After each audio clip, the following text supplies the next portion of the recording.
Suresh IAS academy, வெற்றியின் முகவரி.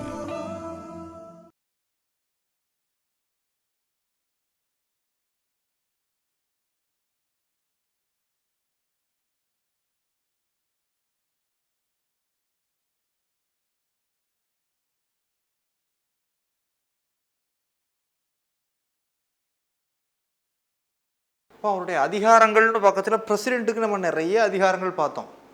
அதெல்லாம் பார்த்தோம். Executive powers, judicial powers, financial powers, சரியா, மிலிட்ரி பவர்ஸ் அப்படிலாம் பார்த்தோம். அப்போ இவரை பொறுத்த வரைக்கும் அப்படிலாம் கிடையாது. ரெண்டு விஷயங்கள் தான். இவர் பிரசிடெண்ட்டாக ஆக்ட் பண்ணுறப்போ அந்த நம்ம பார்த்த எல்லா அதிகாரங்களையும் பெறுவார். பிரசிடெண்ட்டாக ஆக்ட் பண்ணுறப்போ எல்லா அதிகாரங்களையும் பார்ப்பார். பிரசிடெண்ட்டுக்குள்ள எல்லா அதிகாரங்களையும் பெறுகிறார். மற்ற நேரங்களில் he is just an ex officio chairman of Rajya Sabha. அவர் தான் முழு நேரமாக அவருடைய வேலை என்னது, ராஜ்யசபாவுடைய சேர்மன் வேலையை தான் பார்த்துட்டு இருப்பார். ராஜ்யசபாவுடைய சேர்மன் வேலையை தான் பார்த்துட்டு இருக்கார். எப்பவும் அதை தான் பார்த்துட்டு இருப்பார். வைஸ் பிரசிடெண்ட்டுக்குன்னு எந்த டியூட்டியும் கிடையாது. இன்கேஸ் பிரசிடெண்ட் போஸ்ட் வேக்கண்ட் ஆனால் இந்த வேலையை விட்டுட்டு அவர் எங்கே போயிடுவார், பிரசிடெண்ட் போஸ்ட்டை பார்க்க போயிடுவார். அவ்வளோதான், பிரசிடெண்ட் போஸ்ட்டை பார்க்க போயிடுவார். அப்போ இந்த வேலை யார் பார்ப்பா, இன்னொருத்தர் இருக்கார்லையே டெபுட்டி சேர்மன் இந்த வேலையை பார்க்க ஆரம்பிச்சிடுவார். அவ்வளோதான். அப்போ வைஸ் பிரசிடெண்ட்டுடைய முழு நேர வேலையே அவர் ராஜ்யசபாவுடைய சேர்மன் வேலை தான். மற்றபடி வைஸ் பிரசிடெண்ட்டுக்குன்னு எந்த வேலையும் கிடையாது. பிரசிடெண்ட் போஸ்ட் வேக்கண்ட் ஆனால் மட்டும் இவர் என்ன பண்ணிடுவார், பிரசிடெண்ட் போஸ்ட்டில் போய் உட்காந்துப்பார். அந்த நேரத்தில் பிரசிடெண்ட்டுக்கான எல்லா அதிகாரமும் அவருக்கு வந்துடும். எல்லா வேலையும் அவர் பார்த்துட்டே இருப்பார். அந்த நேரத்தில் அவர் ராஜ்யசபாவுக்கு வரமாட்டாரா, வரமாட்டார். அந்நேரம் முழு நேரம் பிரசிடெண்ட்டாக மாறிடுவார். முழு நேரம் இல்லை, பார்ட் டைம் தான். ஆக்சுவலாக வந்து பார்த்தீங்கன்னா அப்போ அவர் பிரசிடெண்ட்டாக ஆக்ட் பண்ண ஆரம்பிச்சிடுவார். பிரசிடெண்ட்டாக ஆக்ட் பண்ண ஆரம்பிச்சிடுவார். அப்போது இந்த இடத்த டெபுட்டி சேர்மன் பார்த்துப்பார். அவ்வளோதான் அவருடைய ரோலே. அப்போ இவர் பொதுவாக ராஜ்யசபாவுடைய சேர்மன் தான். பிரசிடெண்ட் இருக்கக்கூடிய காலகட்டங்களில் வெறும் ராஜ்யசபாவுடைய சேர்மன் தான். அப்போது லோக்சபாவில் ஸ்பீக்கர் என்ன வேலையை பார்க்காரோ, similar to that speaker of Lok Sabha. லோக்சபாவில் ஸ்பீக்கர் என்னெல்லாம் வேலை பார்க்காரு நம்ம பார்த்தோம். கோரம் இருக்கான்னு பார்க்குறாரு. அவையை ஒத்தி வைக்கிறாரு. அவை நடவடிக்கைகளுக்கு டெக்கோரம், குந்தகம் விளைவிக்கக்கூடியவர்களை வெளியேற்றுறாரு, அவரும் வெளியேற்றுவார். பார்த்தோமா, கேஸ்டிங் ஓட் போடுவார், அவரும் கேஸ்டிங் ஓட் போடுவார். சில வித்தியாசங்கள் மட்டுமே. மணி பில் அப்படின்ற வகையில் இவங்களுக்கு அதிகாரம் கூட, அவங்களுக்கு அதிகாரம் கம்மி. அப்புறம் என்ன பார்த்தோம், அப்போ எல்லா வேலையும் பார்க்குறாரு. அவையில் கோரத்தை மெயின்டைன் பண்ணுகிறார், டெக்கோரத்தை மெயின்டைன் பண்ணுகிறார், கட்சித்தாவல் தடை சட்ட ஆன்டி டிஃபெக்ஷன் லாவை இம்ப்ளிமெண்ட் பண்ணுறாரு. சரியா, அப்போ எல்லா வேலையும் ராஜ்யசபா வைஸ் அவர் பார்த்துட்ருக்கார். அந்த வேலையை தான் பார்த்துட்ருக்கார். அப்போ இவருடைய போஸ்ட் எதோட கம்பேர் பண்ணுறோம், வைஸ் பிரசிடெண்ட் ஆஃப் அமெரிக்கா. அமெரிக்காவுடைய வைஸ் பிரசிடெண்ட் கான்செப்டில் தான் நம்முடைய இந்தியாவில் வைஸ் பிரசிடெண்ட்டை உருவாக்கணும். அவரும் அதே மாதிரி தான் அமெரிக்காவில் உள்ள என்னது செனட் அவை என்று சொல்லக்கூடிய அப்பர் ஹவுஸ் அதனுடைய தலைவராக உட்கார்ந்துட்டு இருப்பார். யார், அமெரிக்காவுடைய வைஸ் பிரசிடெண்ட். அப்போ அதே வேலை மட்டும்தான். வைஸ் பிரசிடெண்ட்டுக்கு வேலைனால என்னது தான், அதே வேலை தான். Ex officio chairman of Rajya Sabha தான் அவருடைய முழு நேர வேலையே. He is not subordinate to president. பிரசிடெண்ட்டுக்கு ஒரு துணையாக வேலை பார்ப்பார்லாம் கிடையாது. பிரசிடெண்ட் போஸ்ட் வேக்கண்ட் ஆனால் மட்டும்தான் அங்கே போய் பிரசிடெண்ட்டாக ஆக்ட் பண்ண ஆரம்பிச்சிடார். அந்த நேரத்தில் அங்கே டெபுட்டி சேர்மன் ஆஃப் ராஜ்யசபா அந்த வேலையை பார்த்துக்கிறார். அவ்வளோதான். மற்றபடி அவர் முழு நேரம் டெபுட்டி சேர்மன் ஆஃப் ராஜ்யசபா தான். எக்ஸ் அஃபிஷியோ பதவி வழி. எக்ஸ் அஃபிஷியோன்னா என்ன, யாரெல்லாம் வைஸ் பிரசிடெண்ட்டோ அவங்களாம் பதவி அடிப்படையில் ராஜ்யசபாவுடைய சேர்மன். ரைட். இவர் எப்போ பிரசிடெண்ட் ஆக்ட் பண்ணுறாருன்னா, பிரசிடெண்ட் போஸ்ட் வேக்கண்ட் ஆனால் மட்டும்தான். பிரசிடெண்ட் இம்பீச் செய்யப்படுறார். நடப்பு பிரசிடெண்ட்டு அவர் இறந்து போகிறாரு, ரிசைன் பண்ணுறாரு, அல்லது பிற காரணங்கள் அவர் தேர்வு செய்யப்பட்டது செல்லாதுன்னு உச்சநீதிமன்றம் சொல்லுது. இப்படிப்பட்ட சூழலில் அவர் போஸ்ட் வேக்கண்ட் ஆனால் மட்டும்தான் யார் வந்துடுறா, பிரசிடெண்ட் போஸ்ட் வேக்கண்ட் ஆனால் இவர் போய் பார்க்குறாரு. அடுத்ததாக பிரசிடெண்ட் கேட்டுக்கிறாரு, அவரால் வர முடியலை, ஆப்சன்ஸ். அடுத்து இல்னஸ், உடம்பு முடியலை, வேறு சில காரணங்கள், அதனால் நீங்கள் கொஞ்ச நாள் இந்த போஸ்ட்டை பாருங்கன்னு பிரசிடெண்ட்டு ஹாஸ்பிட்டலில் இருக்கார். அப்போ என்ன பண்ணுறாரு, வைஸ் பிரசிடெண்ட்டை கேட்டுக்கிறார். ஸோ வைஸ் பிரசிடெண்ட் போய் பார்க்குறாரு, பிரசிடெண்ட் போஸ்ட்டை டியூட்டியை பார்க்குறாரு, பிரசிடெண்ட்டுக்கான டியூட்டியை பார்க்குறாரு. அப்போ அவ்வளோதான். பிரசிடெண்ட்டுக்கான டியூட்டியை பார்க்குறப்போ எல்லா பிரசிடெண்ட்டுடைய எல்லா பவர்ஸும் இவருக்கும் வந்துடும். Executive powers, legislative powers, judicial powers, financial powers, burdening power, எல்லா பவரும் அவருக்கு அந்த பீரியட்லேயே வந்துடும். சரியா, பிரசிடெண்ட்டாக ஆக்ட் பண்ணுறப்போ அவர் பிரசிடெண்ட்டாகவே மாறிடுவார். இதுதான் அவருடைய பவர்ஸ் அண்ட் ஃபங்க்ஷன்ஸ். மற்றபடி இவருக்குன்னு எதுவுமே இல்லை. அப்போ இந்த போஸ்ட்டே பார்த்தீங்கன்னா எதுக்குன்னு கேட்டிங்கன்னா ஒரு political continuation. In case president post சடனாக வேக்கண்ட் ஆயிடுச்சு அப்படின்னா இவர் வந்து உட்காந்துக்கலாம். ஒரு அரசியல் அன்ஸ்டெபிலிட்டி வந்துடக்கூடாது இல்லையா, அதுக்காக தான் இந்த வைஸ் பிரசிடெண்ட் போஸ்ட்டை வச்சுருக்காங்க. மற்றபடி இதுக்கு ரொம்ப முக்கியத்துவம் கிடையாது. மற்றபடி அவர் எப்போவுமே ராஜ்யசபாவுடைய சேர்மன் அப்படின்ற வகையில் தான் முக்கியத்துவம் பெறார். வேக்கண்ட் ஆச்சுன்னா அங்கே போய் பார்த்துக்குவார். அந்த பிரச்சனை வந்துடக்கூடாது. அந்த ரேர் அக்கேஷனில் தான் இந்த மாதிரி நடக்கும். நடக்கிறப்ப அவர் வந்து பிரசிடென்ட் போஸ்ட்டை பார்த்துக்கிறார். அதனால் இந்த போஸ்ட்டே ஒரு பொலிட்டிக்கல் கண்டினியூஷன் போஸ்ட் அப்படின்னு சொல்லலாம். இவருடைய போஸ்ட்டை ஸ்காலர்ஸ் என்ன சொல்கிறாங்கன்னா சூப்பர் ஃப்ளோஸ் ஹைனஸ் அப்படின்ட்டு சொல்கிறாங்க. திடீர்னு அவர் அதிகாரம் பெறுறார். மிதமிஞ்சி அதிகாரத்தை திடீரென்று பெறுகிறார். மற்ற நேரங்களில் அவர் சாதாரண ஆள் தான். சாதாரண ஆள் இல்லை, ராஜ்யசபாவுடைய சேர்மன். அதுவும் சாதாரண போஸ்ட் இல்லை. செகண்ட் ப்ரிசீடிங் அந்த இதில் பார்த்தோம் ப்ரோட்டோக்காலில் இவர் எத்தனை இடத்தப்படுறாரு? 2வது இடம். வைஸ் பிரசிடென்ட்டுக்கு அடுத்து பிரசிடென்ட்டுக்கு அடுத்து 2வது இடத்தை வைஸ் பிரசிடென்ட் பெறுகிறார். சூப்பர் ஃப்ளோஸ் ஹைனஸ் என்று அழைக்கப்படுவோர் யார் ஸ்காலர்ஸால் அப்படின்னு கேட்டிங்கன்னா யார் தான்? வைஸ் பிரசிடென்ட் தான் அழைக்கப்படுறார். பொலிட்டிக்கல் கண்டினியூஷன் நோக்கத்தில் அந்த போஸ்ட்டே வச்சுக்கிறாங்க. சரி ரைட்டு, எவ்வளோ சம்பளம் வாங்குறாங்க? படிகள் துணை குடியரசுத் தலைவர் எவ்வளவு சம்பளத்தை பெறுகிறார் அப்படின்னு பார்த்தீங்கன்னா வந்து பார்த்தீங்கன்னா துணை குடியரசுத் தலைவருக்குன்னு சம்பளம் இருக்கா அப்படின்னா இல்லை. சரியா? அப்போ அவர் எதுக்கான சம்பளத்தை பெறாருன்னா ex officio chairman of Rajya Sabha. ஏன்னா அதுக்கு தான் வேலை பார்த்துட்டு இருக்காரு. துணை குடியரசுத் தலைவருக்குன்னு எந்த ரோலும் கிடையாது. அது என்ன ரோல் தான்? ராஜ்யசபாவுடைய சேர்மன். அந்த வேலையை தான் அவர் பார்க்கணும். அதை தான் பார்த்துட்ருக்காரு. Salary and emoluments not fixed for vice president பிரசிடென்ட்டுக்குன்னு இவ்வளோ சம்பளம் அப்படிலாம் சொல்லலை. கான்ஸ்டியூஷன் என்ன சொல்லுது?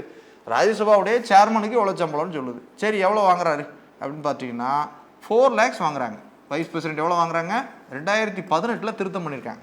எவ்வளோ வாங்குறாங்க? 4 lakhs பெர் மந்த். மாதத்திற்கு 4 லட்சம் அப்படின்ட்டு பெறுறாங்க. அதுக்கு முன்னால் 1.25 lakh அப்படின்ட்டு இருந்துச்சு. 2018க்கு முன்னே எவ்வளோ அவருடைய சம்பளம்? 1.25 lakh, 1.25 லட்சம் தான் வாங்கிட்டு இருந்தார். 2018 அவருடைய ஊதியம் 4 லட்சமாக உயர்த்தப்பட்டிருக்கு. Right, okay. அடுத்ததாக பாருங்கள், பென்ஷன். துணை குடியரசுத் தலைவருக்கு பென்ஷன் உண்டா? ஆமாம், பென்ஷன் உண்டு.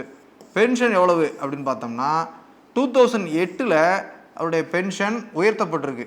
எவ்வளோ அப்படின்னா 2008க்கு முன்னால் 20,000 இருந்தார். 2008 திருத்தம் பண்ணி 50% ஆஃப் ஹிஸ் சேலரி அப்படின்ட்டு மாற்றுறாங்க.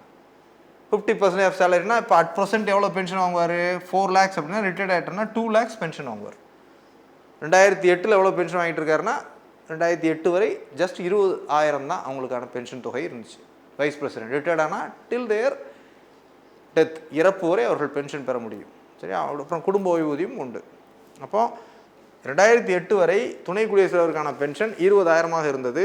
2008க்கு பின் எவ்வளவு ஊதியம் பெறுகிறாரோ அந்த ஊதியத்தில் 50%. அப்போ தற்போது 2021 இந்த கணக்கு அடிப்படையில் ஓடுது. 4 லட்சம் அப்படின்னா இப்போ ரிட்டையர்ட் ஆகிறாரு அப்படின்னா 2 லட்சம் ஓய்வூதியமாக கிடைக்கும். இதை தவிர அலவன்சஸ் எல்லாமே உண்டு.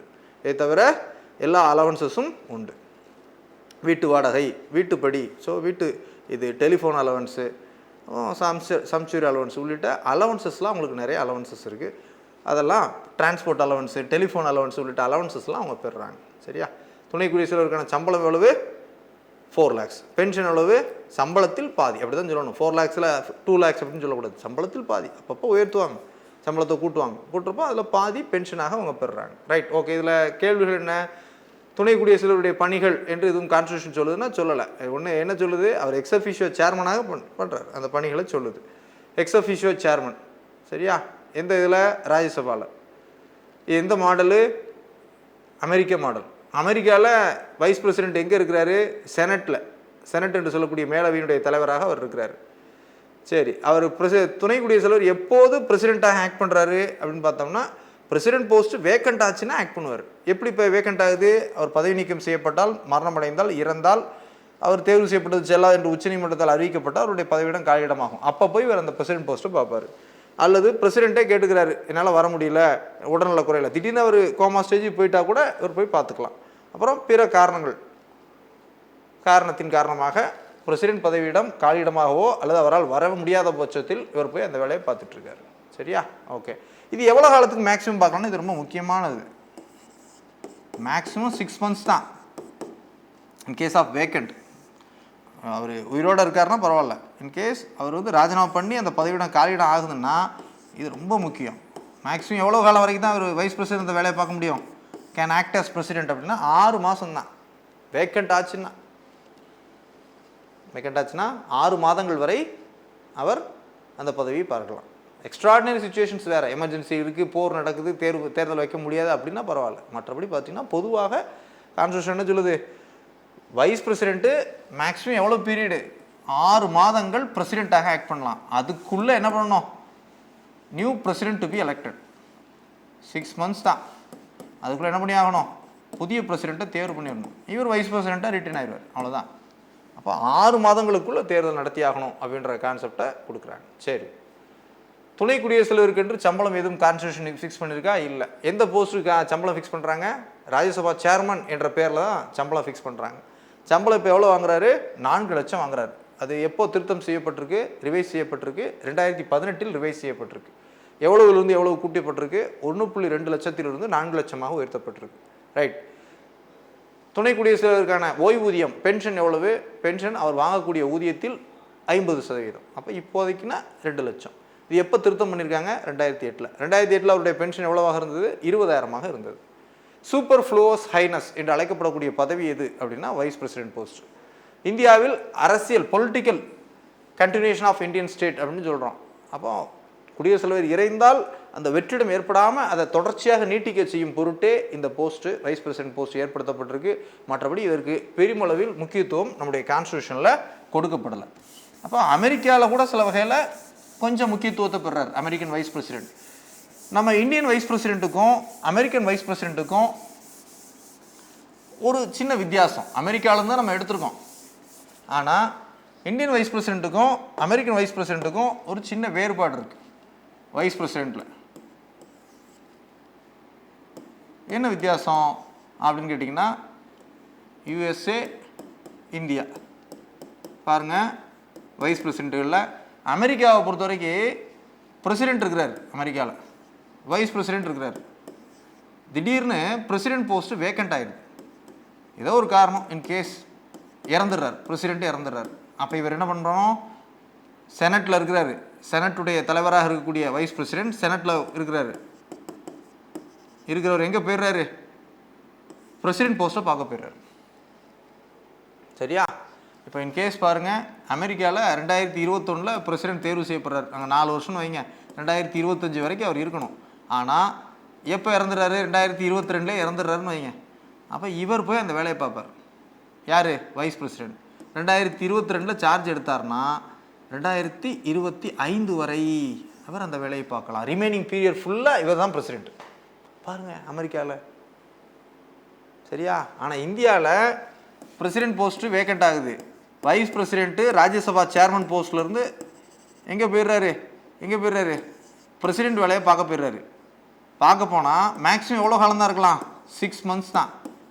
அதுக்குள்ளே எலெக்ஷன் வச்சு புது பிரசிடெண்ட்டை தேர்வு பண்ணிடணும். எலெக்ஷன் வச்சு நியூ பிரசிடெண்ட்டை தேர்வு பண்ணிடணும். ஆனால் அமெரிக்காவில் பாருங்கள், அமெரிக்காவில் பொதுவாக பிரசிடென்ட்டுடைய பதவிக்காலம் 25 வரைக்கும் இருக்கிறாருன்னா 22 பிரசிடென்ட் இறந்து போடுறாரு. அப்போ வைஸ் பிரசிடென்ட் போய் 22 சார்ஜ் எடுக்கிறாருன்னா 25 வரை இந்த ரிமைனிங் பீரியட், அவருக்கு ஏற்கனவே பிரசிடென்ட்டுக்கு எவ்வளவு காலம் பதவிக்காலம் இருந்துச்சோ இந்த ரிமைனிங் பீரியட் ஃபுல்லாக இவர் பிரசிடெண்ட்டாகவே இருப்பார். ஆமாம், இது அமெரிக்கா கான்செப்ட். ஆனால் இந்தியாவில் இவர் பிரசிடெண்ட்டாக ஆக்ட் பண்ணுறாருன்னா மேக்ஸிமம் எவ்வளோ காலம் தான் இருக்கலாம்? 6 months. வேக்கண்ட்டாக இருக்கக்கூடிய பட்சத்தில் 6 months ஆக்ட் பண்ணலாம். அதுக்கப்புறம் என்ன பண்ணி ஆகணும், அதுக்குள்ளே எலெக்ஷன் வச்சு புதிய பிரசிடெண்ட்டை தேர்வு பண்ணிடுவாங்க. அப்போ இவர் திரும்பவும் ராஜ்யசபா டியூட்டியை பார்க்க ஆரம்பிச்சிருவார். ஆனால் அமெரிக்காவில் அவர் செனட் தலைவராக இருக்கிறாரு, பிரசிடென்ட் இறந்து போகிறாரு. பிரசிடென்ட்டுடைய பதவிக்காலம் 4 வருஷம், 2வது வருஷத்தில் பிரசிடென்ட் இறந்து போகிறாரு. அப்போ இவர் பிரசிடென்ட்டுடைய டியூட்டியை பார்க்க போய் ரிமைனிங் இருக்கக்கூடிய பிரசிடென்ட்டுடைய 2 ஆண்டு கால பதவியையும் இவர் தான் வகிப்பார். 2 வருஷம் லக்கு அவருக்கு, பிரசிடெண்ட்டாகவே ஆக்ட் பண்ண ஆரம்பிச்சிருவார். அந்த பதவிக்காலம் முடியும் வரை இவர் தான் பிரசிடென்ட் அப்படின்ற கணக்கீடு இருக்குது. இதுதான் அமெரிக்கன் பிரசிடென்ட்டுக்கும் அமெரிக்காவுடைய வைஸ் பிரசிடென்ட்டுக்கும் இந்தியாவுடைய வைஸ் பிரசிடென்ட்டுக்குமான வேறுபாடு. அப்போ அமெரிக்காவில் பிரசிடெண்ட்டாக அந்த ரிமைனிங் டென்யூர் ஃபுல்லாக அவர் பிரசிடெண்ட்டாகவே ஆக்ட் பண்ண ஆரம்பிச்சிருவார். ஆனால் இவர் அதிகபட்சம் 6 மாத காலம்தான். அதுக்குள்ளே புது எலெக்ஷன் வச்சு புது பிரசிடெண்ட்டை தேர்வு பண்ணி அவங்களுக்கு 5 வருஷம் அப்படின்ட்டு போயிடும். அவர் திரும்பவும் ராஜ்யசபா சேர்மனுக்கான வேலையை பார்க்க ஆரம்பிச்சிடுவார். இவருடைய பதவி காலத்தை வைஸ் பிரசிடெண்ட்டாகவே ஓட்ட ஆரம்பிச்சிடுவார். இதுதான் அமெரிக்கன் வைஸ் பிரசிடென்ட்டுக்கும் இந்தியன் வைஸ் பிரசிடென்ட்டுக்குமான வேறுபாடுகள். சரியா? சரி, இதில் நம்ம அடுத்து என்ன பார்க்கணும் அப்படின்னு கேட்டிங்கன்னா, இந்த ஆர்டிகிள்ஸ் பார்த்துடணும். வைஸ் பிரசிடென்ட்டுக்கான ஆர்டிகிள்ஸ் என்னெல்லாம் இருக்குது அப்படின்றத ஒரு கிளான்ஸ் பார்த்துட்டா இந்த போர்ஷன் நம்ம கவர் பண்ணிடலாம். சரியா? ஆர்டிகிள்ஸ் பார்த்துருவோமா தோழர்களே? வைஸ் பிரசிடென்ட் ரிலேட்டடான ஆர்டிகிள்ஸ் அப்படின்னு பேக்கேஜில் பார்த்திங்கன்னா 63 to 71 வரை அப்படின்ட்டு பார்த்தோம். இதில் ஆர்டிகிள் 63 வைஸ் பிரசிடென்ட்டுடைய போஸ்ட்டை பற்றி சொல்லுது. வைஸ் பிரசிடென்ட் ஆஃப் இந்தியா அப்படின்றத பற்றி சொல்லக்கூடியது என்னது? ஆர்டிகிள் 63.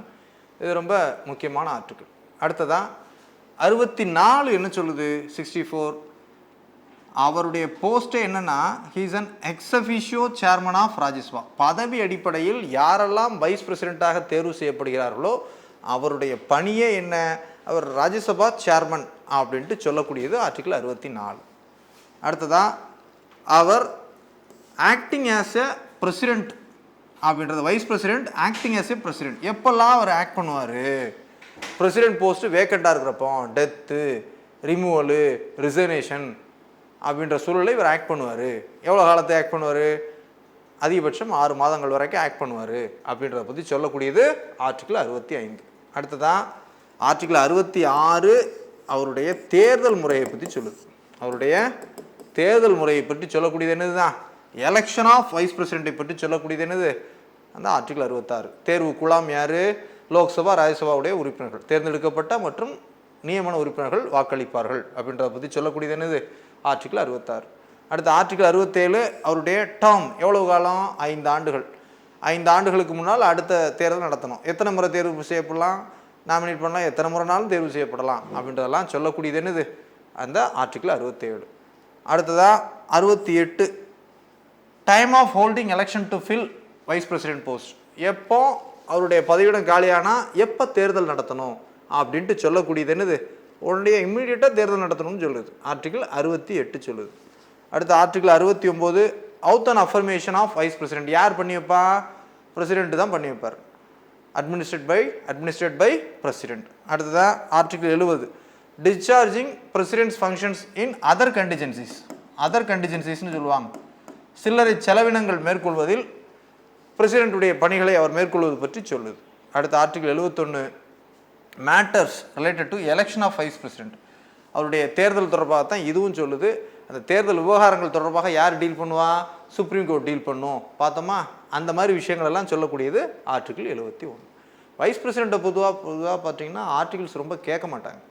பிரசிடென்ட்டுக்கு ஆர்டிகிள் கேட்பாங்க, 52, 53லாம் கேட்பாங்க, 54லாம் கேட்பாங்க, எலெக்ஷன் இதெல்லாம் கேட்பாங்க. ஆனால் வைஸ் பிரசிடென்ட்டை பொறுத்த வரைக்கும் போஸ்ட்டை பற்றி சொல்லக்கூடியது என்னது? ஆர்டிகிள் 63 அப்படின்றது முக்கியம். அடுத்ததாக 64 அதனுடைய தொடர்ச்சியே நம்ம ஞாபகம் வச்சுக்கலாம். அவருடைய ரெகுலர் ஒர்க்கே ராஜ்யசபாவுடைய சேர்மன். அடுத்ததாக அவர் பிரசிடென்ட்டாகவே ஆக்ட் பண்ணுறாரு. 63, 64, 65 வரிசையை ஞாபகம் வச்சுக்கலாம். அடுத்து எலெக்ஷன் 66 அப்படின்றத நம்ம ஞாபகம் வச்சுக்கலாம். இந்த 4 ஆர்டிகிள் தான் முக்கியமான ஆர்டிகிள். 63 வைஸ் பிரசிடென்ட் போஸ்ட்டு, 64 அவர் ராஜ்யசபா சேர்மனாக செயல்படுறாரு, 65 அவர் பிரசிடெண்ட்டாக ஆக்ட் பண்ணலாம், எப்போல்லாம் ஆக்ட் பண்ணுவார் அப்படின்றத சொல்லுது, 66 அவருடைய தேர்தல் முறையை பற்றி சொல்லுது. இதுதான் அவருடைய இம்பீச்மெண்ட்டுக்குலாம் இங்கே இது இல்லை, டேர்ம்லேயே வந்துடும். அவருடைய டேர்ம் எவ்வளவு அப்படின்றதுலே இம்பீச்மெண்ட்லாம் வந்துடும். அவர் எப்படி பதவி நீக்கம் செய்யறதெல்லாம் எதில் சொல்லிடுறாங்க? ஆர்டிகிள் 67லேயே சொல்லிடுறாங்க. அப்போ முக்கிய ஆர்டிகிள் இந்த 63 to 66 நம்ம ஞாபகம் வச்சுக்கிட்டாலே போதும், வைஸ் பிரசிடென்ட்டுக்கான ஆர்டிகிள்ஸ். சரி, வைஸ் பிரசிடென்ட் தொடர்பாக வேறு என்ன பார்க்கணும் நம்ம அப்படின்னு கேட்டிங்கன்னா, வைஸ் பிரசிடென்ட் தொடர்பாக கான்ஸ்டியூஷனில் ஒரு திருத்தம் பண்ணியிருக்காங்க. என்ன திருத்தம் அப்படின்னு கேட்டிங்கன்னா, 11th கான்ஸ்டியூஷனல் அமெண்ட்மெண்ட் ஆக்ட், 11வது அரசியலமைப்பு திருத்த சட்டம் குடியரசுத் துணைத் தலைவர் தொடர்பான சில விதிகளை திருத்தம் பண்ணியிருக்கு. இது என்ன அப்படின்னு கேட்டிங்கன்னா, 1961க்கு முன்னால் வைஸ் பிரசிடென்ட் எலெக்ஷன் பார்த்தீங்கன்னா ஜாயின்ட் சிட்டிங்காக நடக்கும். ஜாயின்ட் சிட்டிங் அப்படின்னா, ஜாயின்ட் சிட்டிங்னாலே லோக்சபா ராஜ்யசபா இருக்கு இல்லையா, இதில் லோக்சபாவில் தான் 2 அவை உறுப்பினர்களும் கூடுவாங்க. லோக்சபாவில் லோக்சபா உறுப்பினர்களும் ராஜ்யசபா உறுப்பினர்களும் ஒன்றாக கூடி ஜாயின்ட் சிட்டிங் முறையில் தான் அந்த ஒன்றாக அமர்ந்து தேர்தலை நடத்துவாங்க. ஆனால் அதுக்கப்புறம் அதெல்லாம் தேவையில்லை, 2 அவைகளிலும் தனித்தனியாக நடத்தலாம் அப்படின்ற கான்செப்டை கொண்டு வந்தது எது? 11வது அரசியலமைப்பு திருத்த சட்டம்.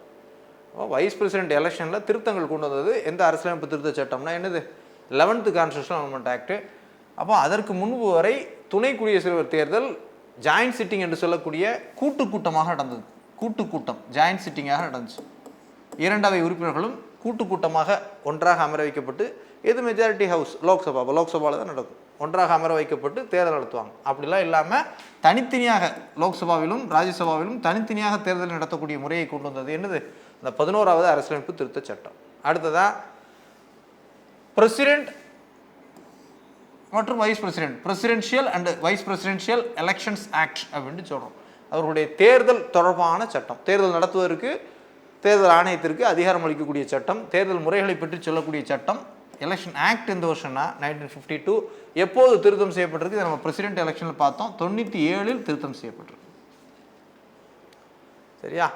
இது வந்து கான்ஸ்டியூஷன் அமெண்ட்மெண்ட் ஆக்ட் வந்து பார்த்தீங்கன்னா கான்ஸ்டியூஷனே திருத்துச்சு. ஆனால் எலெக்ஷன் தொடர்பான பிற ப்ரொசீஜர்ஸ் இருக்கு இல்லையா, எல்லாத்தையும் கான்ஸ்டியூஷன்லேயே சொல்ல முடியாது இல்லையா.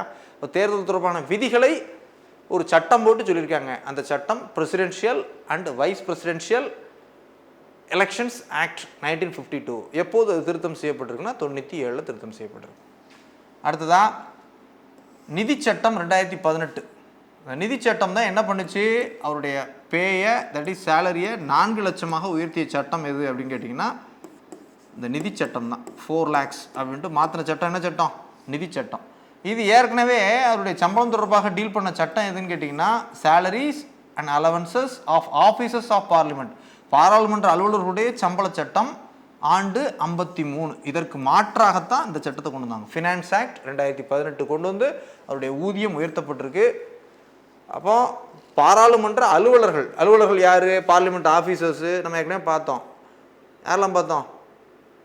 லோக்சபா ஸ்பீக்கர், டெபுட்டி ஸ்பீக்கர், அப்புறம் ராஜ்யசபாவுடைய சேர்மன், டெபுட்டி சேர்மன். இவங்க 4 பேர் தான் பார்லிமெண்ட்டுடைய ஆஃபீஸர்ஸ். அவங்களுக்கான சம்பளம் படிகளை பற்றி சொல்லக்கூடிய சட்டம் 53. எலெக்ஷன்னா 52, சட்டம் 53. இதற்கு மாற்றாக திருத்தம் செய்து கொண்டு வரப்பட்டது ஃபினான்ஸ் ஆக்ட் 2018. இதில் தான் அவருடைய ஊதியம் 4 லட்சமாக உயர்த்தப்பட்டிருக்கு. 1.25 எவ்வளோவா கூட்டினாங்க? 4 lakhs கூட்டினாங்க. சரி, துணை குடியரசுத் தலைவருக்கு பென்ஷனுக்குன்னு ஒரு சட்டம் கொண்டு வந்தாங்க. 97 கொண்டு வந்திருக்காங்க. Pension act, vice president pension act 97. அது எப்போது திருத்தம் செய்யப்பட்டது? 2008. 2008 நம்ம பார்த்தோம். திருத்தம் செய்து என்ன பண்ணாங்க? ₹20,000 ஆரம்பித்து என்ன உயர்த்தியிருக்காங்க? 50% ஆஃப் சேலரி அப்படின்ட்டு உயர்த்தினாங்க. அப்போ 2008 1.25 lakh சேலரினா அதில் பாதி இருந்துச்சு, 62,500 கொடுத்தாங்க. பின்னாளில் அது 2018 4 லட்சம்ன்றதால என்னவா மாறிடுச்சு? பென்ஷன் 2 லட்சமாக மாறிடுச்சு. அப்போ 50% ஆஃப் சேலரி அப்படின்ற கான்செப்டை கொண்டு வந்தது என்னது? Vice president pension amendment act 2008. இதன் அடிப்படையில் துணை குடியரசுடைய அந்த சம்பளம் 50%. பென்ஷன் சம்பளத்தில் 50%. அவருடைய பென்ஷன் எவ்வளவு? சம்பளத்தில் 50% என்று மாற்றிய சட்ட திருத்தம் 2008. பென்ஷன் கொடுப்பதற்கான சட்டம் 97, சம்பளம் கொடுப்பதற்கான சட்டம் 53. அது திருத்தம் செய்யப்பட்டது சமீபத்தில் 2018. அதன் மூலமாக ஊதியம் உயர்த்தப்பட்டிருக்கு. குடியரசுத் தலைவர், துணை குடியரசுத் தலைவர் தொடர்பான தேர்தல் தொடர்பான சட்டம் 52. அது திருத்தம் செய்யப்பட்ட ஆண்டு 97. எந்த அரசியலமைப்பு திருத்த சட்டம் கூட்டுக்கூட்டத்திற்கு மாற்றாக 2 அவைகளும் தனித்தனியாக துணை குடியரசுத் தலைவர் தேர்தலுக்கான வாக்கெடுப்பு நடத்துவதை உறுதி செய்தது அப்படின்னா 11வது அரசியலமைப்பு திருத்த சட்டம் ஆண்டு 61 அப்படின்றது தான். இதில் நம்ம அதர் ஃபேக்ட்ஸ் என்னெல்லாம் பார்க்கணுமோ அப்படின்றது இதைத்தான் பார்க்கணும். கடைசியாக யாரெல்லாம் வைஸ் பிரசிடென்ட் போஸ்ட்டை வகிச்சிருக்காங்க, அதில் என்னென்ன விஷயங்களை நம்ம பார்க்கணும். இந்தியாவில் துணை குடியரசுத் தலைவர் பதவி வகித்த நபர்கள் கால வரிசை அடிப்படையில் கேட்பாங்க. சரியா? ஆமாம், யார் முன்னால் வச்சாங்க, யார் பின்னால் வச்சாங்க, இதை வரிசைப்படுத்துக அப்படிலாம் கேட்பாங்க. அதுக்கப்புறம் அதில் சில முக்கியமான ஃபேக்ட்ஸ், அப்போ அதையும் நம்ம பார்த்துடணும். List of vice president, list of Indian vice president. அமெரிக்காவை பற்றி நம்ம எதுக்கு பார்க்க போகிறோம்? நம்ம இந்தியாவை பார்த்தாலே போதும். இந்தியன் வைஸ் பிரசிடென்ட்டுக்கும் அமெரிக்கன் வைஸ் பிரசிடென்ட்டுக்கும் அந்த ஒரு வித்தியாசம் தான். இவர் குடியரசுத் தலைவர் பதவி காலியாகும் போது அந்த பதவியில் போய் உட்காந்து பதவியை பார்க்குறாரு, ஆக்ட் பண்ணுறாரு. அதிகபட்சம் 6 மாதங்களுக்குள் புதிய குடியரசில் வந்துடுவார். இவர் திரும்ப வைஸ் பிரசிடெண்ட்டாக ராஜ்யசபா சேர்மனாக ரிட்டைன் ஆயிடுவார். ஆனால் அமெரிக்காவில் குடியரசுத் தலைவர் இறந்தால், பதவி காலியிடமானால், அதிபர் பதவி காலியிடமானால் துணை அதிபர் போய் அங்கே உட்காந்து அவருடைய எஞ்சிய பதவிக்காலம் முழுக்க இவர் பிரசிடெண்ட்டாகவே ஆக்ட் பண்ண ஆரம்பிச்சிடுவார். சரியா? இதான் வித்தியாசம். Right, okay. வேறு ஒன்றும் அமெரிக்கன் வைஸ் பிரசிடென்ட் தேவையில்லை. சரி, இந்தியாவில் உள்ள வைஸ் பிரசிடென்ட்ஸ் யார்? இந்தியாவில் துணை குடியரசுத் தலைவராக பதவி வகித்தோர் யார்? என்னென்ன காலங்களில் பதவி வகிச்சிருக்காங்க? அவங்களுடைய சிறப்புகள் ஏதாவது இருக்கா அப்படின்றத ஒரு கிளான்ஸ் நம்ம பார்த்துடலாம். சரியா? விடுதலைக்கு பின் பார்த்தீங்கன்னா முதன்முறையாக வைஸ் பிரசிடென்ட்டுக்கு எலெக்ஷன் நடந்தது பார்த்தீங்கன்னா 1952 தான் முதன்முறையாக நடந்திருக்கு, 1952. சரி, இதுவரை மொத்தம் எத்தனை வைஸ் பிரசிடென்ட் இருக்காங்கன்னா மொத்தம் பார்த்தீங்கன்னா 15 டேர்ம். ஆனால் பார்த்தீங்கன்னா மொத்தம் 13 வைஸ் பிரசிடென்ட் வந்து இது வரைக்கும் இந்தியாவுக்கு தேர்வு செய்யப்பட்டிருக்காங்க. காரணம் என்னன்னு கேட்டிங்கன்னா 2 பேர் 2 முறை பதவி வச்சுருக்காங்க. அவங்க யார் அப்படின்னு பார்த்தீங்கன்னா முதன்முறையாக பதவி வகித்த டாக்டர் சர்வப்பள்ளி ராதாகிருஷ்ணன் தொடர்ச்சியாக 2 டேர்முக்கு இருந்திருக்காரு. அதே மாதிரி சமீபத்தில் தற்போதைய துணை குடியரசுத் தலைவர் மரியாதைக்குரிய வெங்கையா நாயுடுக்கு முன்னால் முகமது ஹமீத் அன்சாரி அவர்கள் 2 முறை வகிச்சிருக்கார். அப்போ இவங்க 2 பேரும் தான் 2 முறை பதவி வகித்தவர்கள். யாரெல்லாம்? முகமது ஹமீத் அன்சாரி மற்றும் டாக்டர் சர்வப்பள்ளி ராதாகிருஷ்ணன். சரி, இதில் மொத்தம் இவங்க 2 பேரையும் கழிச்சோன்னா நம்பர் ஆஃப் வைஸ் பிரசிடென்ட் எண்ணிக்கை அப்படின்னு பார்த்தோன்னா எத்தனை பேர் தான்? மொத்தம் 13 வைஸ் பிரசிடென்ட் இருந்திருக்காங்க. இதில் 6 பேர் பிரசிடென்ட் போஸ்ட்டை பார்த்துருக்காங்க.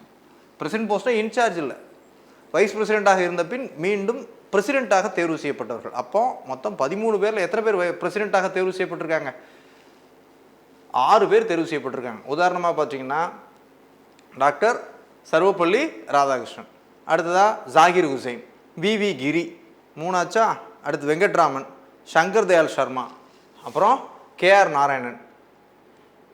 ஆக 6 பேர். இந்த 6 பேரும் வைஸ் பிரசிடெண்ட்டாகவும் இருந்திருக்காங்க, பின்னால் பிரசிடெண்ட்டாகவும் பதவி வச்சுருக்காங்க. சரியா? சார்ஜாக இன்சார்ஜ் அந்த ஆக்ட் பண்ணல, தனியாக பிரசிடெண்ட்டாகவும் தேர்வு செய்யப்பட்டிருக்காங்க. ஆக 13 நபர்களில் 6 நபர்கள் பிரசிடெண்ட்டாக ஆக்ட் பண்ணியிருக்காங்க. சரியா? முதன்முறையாக இந்தியாவின் வைஸ் பிரசிடெண்ட்டாக பதவி வகித்தவர் அப்படின்ற வகையில் சர்வப்பள்ளி ராதாகிருஷ்ணன் அவர்கள் முக்கியத்துவம் பெறார். எந்த ஆண்டுன்னா 1952. 52 to 57, 57 to 62 2 முறை பதவி வச்சிருக்காரு. அடுத்ததாக பார்த்தீங்கன்னா இவரை பொறுத்த வரைக்கும் நம்ம ஞாபகம் வச்சுக்க வேண்டிய விஷயம்னு கேட்டிங்கன்னா, இவர் 2 முறை பிரசிடெண்ட்டாக ஆக்ட் பண்ணியிருக்கார். வைஸ் பிரசிடெண்ட்டாக இருந்துக்கிட்டே பிரசிடெண்ட்டாகவும் ஆக்ட் பண்ணியிருந்திருக்கார். எப்போ அப்படின்னு கேட்டிங்கன்னா 1960 ஒரு 15 நாட்கள் நம்முடைய அப்போதைய குடியரசுத் தலைவரான ராஜேந்திர பிரசாத் அவர்கள் யுனைடெட் ஸ்டேட்ஸ் ஆஃப் சோவியத் ரஷ்யாவுக்கு டூர் போனப்போ இவர் இன்சார்ஜ் பார்த்துருக்கார். அடுத்ததாக 61 ராஜேந்திர பிரசாத் அவர்களுக்கு உடல்நலக் குறைவு இருந்த போதும் இவர் இன்சார்ஜாக பார்த்துருக்கார். அப்போ டாக்டர் ராதாகிருஷ்ணன் 2 முறை வைஸ் பிரசிடெண்ட்டாக இருந்துட்டு மீண்டும் பிரசிடெண்ட்டாகவும் அவர் தேர்வு செய்யப்பட்டிருக்கார். சரியா? அப்போ கிட்டத்தட்ட 10 ஆண்டுகள் அவர் வைஸ் பிரசிடெண்ட்டாக இருந்திருக்காரு. First wise president Radhakrishnan. அடுத்ததாக பாருங்கள், டாக்டர் ஜாகிர் ஹுசைன் இருக்கிறார். 2வது துணை குடியரசுத் தலைவராக டாக்டர் ஜாகிர் ஹுசைன், இவரும் பிரசிடெண்ட்டாக பதவி வச்சிருக்கார். அடுத்ததாக 67 to 69 வி கிரி, வராககிரி வேங்கடகிரி அப்படின்ட்டு சொல்கிறோம். வராககிரி வேங்கடகிரியை பொறுத்தவரைக்கும் பார்த்தீங்கன்னா இவரும் பிரசிடெண்ட்டாக முதல்ல வைஸ் பிரசிடெண்ட்டாக பார்த்தீங்கன்னா கிட்டத்தட்ட ஒரு 3 ஆண்டுகள் தான் இருந்திருக்காரு. இந்த டேர்மில் தான் பார்த்தீங்கன்னா பொதுவாக எல்லாமே 5 ஆண்டுகள் டேர்ம் இருக்கும். இந்த டேர்மில் ஒரு பிரேக்கப் இருந்திருக்கும். காரணம், இவர் வைஸ் பிரசிடெண்ட்டாக இருந்துட்டு முழு டேர்மையும் கம்ப்ளீட் பண்ணாமலேயே பிரசிடெண்ட் ஆயிடுறாரு. சரியா? முழு டேர்மையும் கம்ப்ளீட் பண்ணாமலேயே என்னவா மாறிடுறாரு? பிரசிடெண்ட்டாக மாறிடுறாரு. காரணம் என்னன்னு கேட்டிங்கன்னா, அந்த பீரியடில் யார் இறந்து போகிறா? பிரசிடெண்ட்டாக இருக்கக்கூடிய ஜாகிர் ஹுசைன் இறந்த காரணத்தினால் இவர் பிரசிடெண்ட்டாக ஆக்ட் பண்ண ஆரம்பிச்சிடுறார். அப்போ அதுதான் அவருடைய சிறப்பு. அடுத்ததாக 69 to 74 ஜிஎஸ் பதக், இவங்கெல்லாம் பிரசிடெண்ட்டாக ஆக்ட் பண்ணாதவங்க, நாட் ஆக்டட் அஸ் பிரசிடெண்ட். யாரெல்லாம்? ஜிஎஸ் பதக். அடுத்ததாக பார்த்தீங்கன்னா பிடி ஜாட்டி, இவர் பிரசிடெண்ட்டாக ஆக்ட் தான் பண்ணாரே தவிர முழு பிரசிடெண்ட்டாக இவர் கன்வெர்ட் ஆகலை. 74 to 79 இவர் வைஸ் பிரசிடெண்ட்டாக தான் இருக்கார். இந்த பீரியடில் பிரசிடெண்ட்டாக இருந்த ஃபக்ருதீன் அலி அகமத் மறைந்த காரணத்தினால் அதை இன்சார்ஜ் தான் பார்க்குறாரு. அதுக்குள்ளே அடுத்த நீலம் சஞ்சீவ் ரெட்டி வந்துடுறாரு. அப்போ பார்த்தீங்கன்னா இவர் வைஸ் பிரசிடெண்ட்டாகவே தான் ஆக்ட் பண்ணியிருக்காரு. இவர் not acted as a president. Not acted means திரும்ப பிரசிடெண்ட்டாக அவர் தேர்வு செய்யப்படவே இல்லை. இப்போ 13 பேரில் 6 பேர் தான் பிரசிடெண்ட் ஆயிருக்காங்க. 6 பேர் பிரசிடெண்ட் ஆயிருக்காங்கன்னா முழு நேரம் பிரசிடெண்ட் ஆயிருக்காங்க. ஆக்ட் பண்ணவங்க சிலவங்க இருக்காங்க, ஆனால் முழு நேரமாக பிரசிடெண்ட் ஆனவங்க 6 பேர் மட்டும்தான். அதை நீங்கள் ஞாபகம் வச்சுக்கிட்டா போதும். பிடி ஜாட்டி வைஸ் பிரசிடெண்ட்டாகவே இருந்தார், இன்சார்ஜ் மட்டும் பார்த்தார். ஃபக்ருதீன் அலி அகமது இறந்த பின் இன்சார்ஜ் பார்த்தாரு. திரும்ப நீலம் சஞ்சீவ் ரெட்டி வந்தவுடனே திரும்பவும் வைஸ் பிரசிடெண்ட்டாகவே ஆக்ட் பண்ண ஆரம்பிச்சார். ஆனால் வி கிரியை பொறுத்தவரை பார்த்தீங்கன்னா இவர் 67 to 72 வரைக்கும் இருக்கணும். ஆனால் 69 அப்போதைய பிரசிடெண்ட்டாக ஜாகிர் ஹுசைன் இறந்த பின் இவர் பிரசிடெண்ட்டாகவே தேர்வு செய்யப்பட்டதால் இவருடைய டென்யூர் பார்த்தீங்கன்னா 3 ஆண்டுகள் மட்டும்தான் இருக்குது. அடுத்து 79 to 84 ஜஸ்டிஸ் ஹிதேதுல்லா, இவர் பார்த்தீங்கன்னா சீஃப் ஜஸ்டிஸ் ஆஃப் இந்தியா. ஆனால் சீஃப் ஜஸ்டிஸ் ஆஃப் இந்தியாவாக இருந்து பின் வைஸ் பிரசிடெண்ட்டாகவும் ஆக்ட் பண்ணியிருக்காரு. இடைக்கட்ட கொஞ்ச காலம் பிரசிடெண்ட் இன்சார்ஜும் இவர் பார்க்கக்கூடிய வாய்ப்பு இவருக்கு கிடைச்சிது. அந்த சிறப்பு இவருக்கு இருக்குது. சரியா? Right, okay.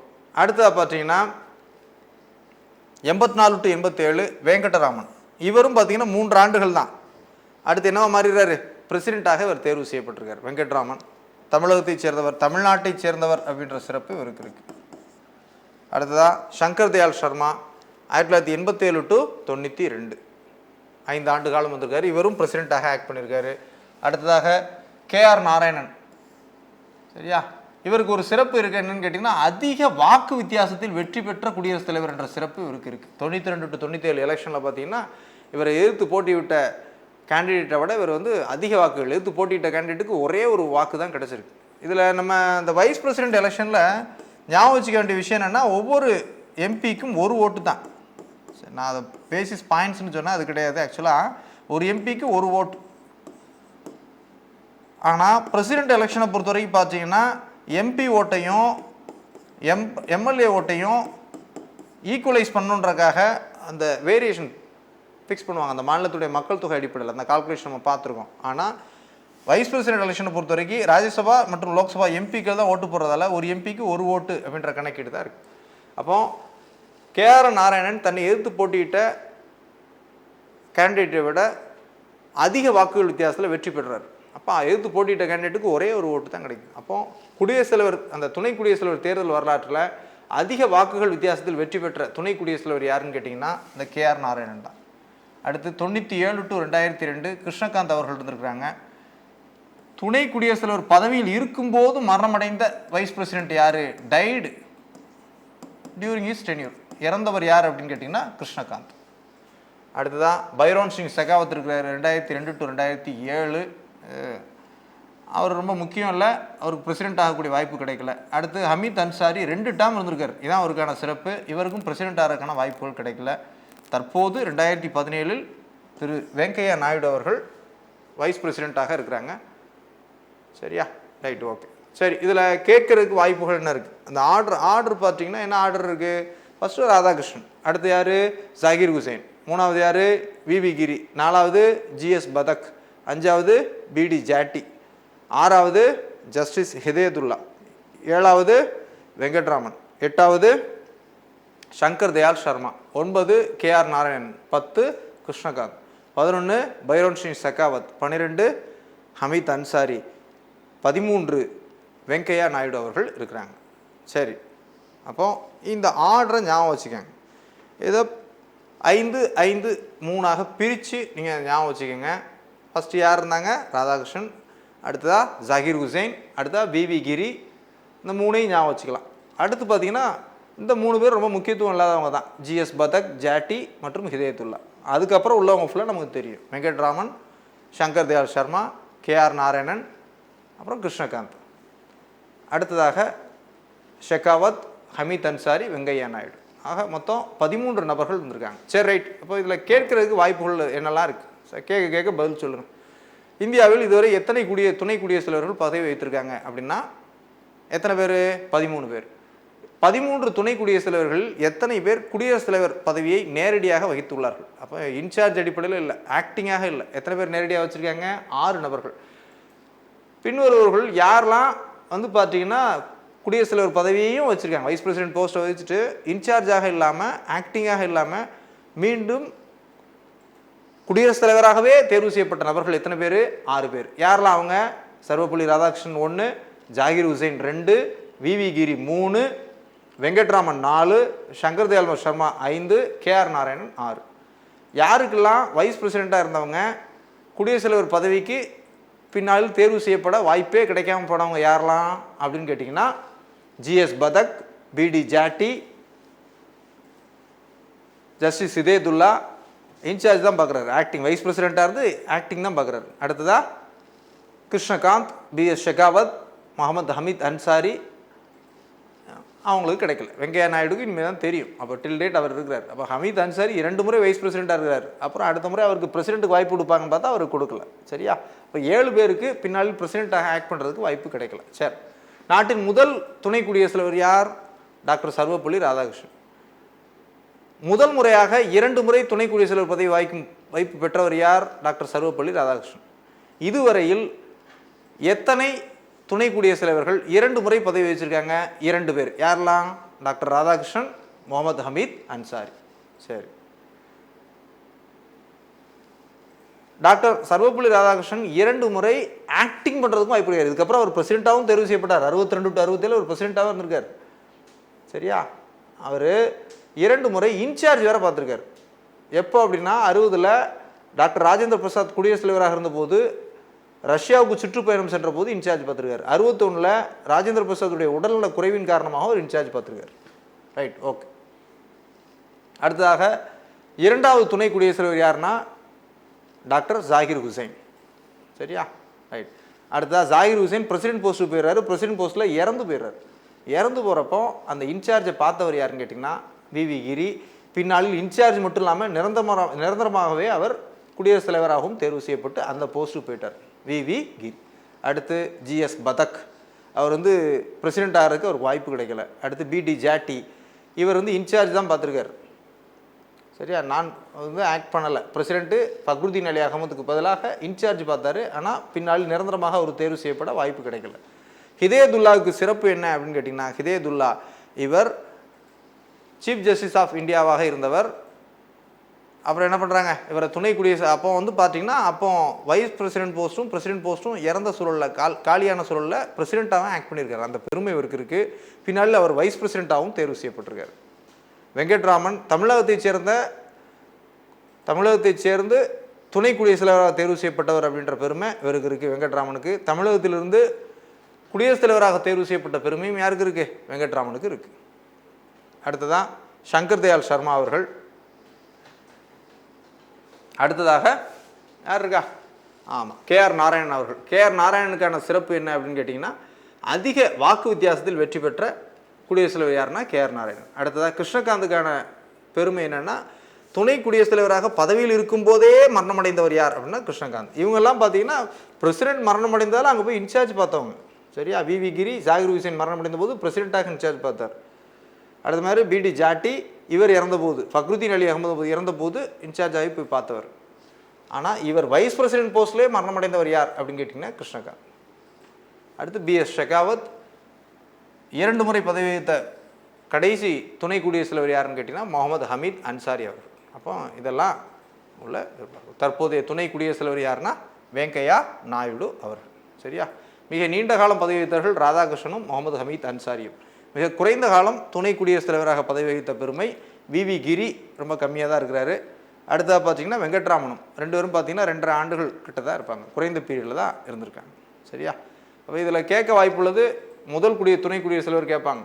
அப்புறம் எத்தனை பேர் இதில் பிரசிடெண்ட்டாக இருந்திருக்காங்க, துணை குடியரசுத் தலைவராக இருந்துட்டு பிரசிடெண்ட் ஆனவங்க 6 பேர், அதை கேட்பாங்க.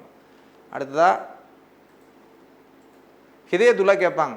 துணை குடியரசுத் தலைவராகவும் பதவி வகித்து பின்னால் குடியரசுத் தலைவராக இன்சார்ஜாக வாய்ப்பு கிடைச்சவர் உச்சநீதிமன்றத்தின் தலைமை நீதிபதி யாருன்னு கேட்டிங்கன்னா ஹிதேதுல்லா அவர்கள்.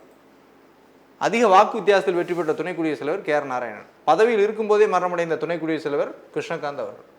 சரியா? தற்போதைய துணை குடியரசுத் தலைவர் வெங்கையா நாயுடு அவர்கள். அப்போ இதுதான் நம்ம ஞாபகம் வச்சுக்க வேண்டிய விஷயங்கள்.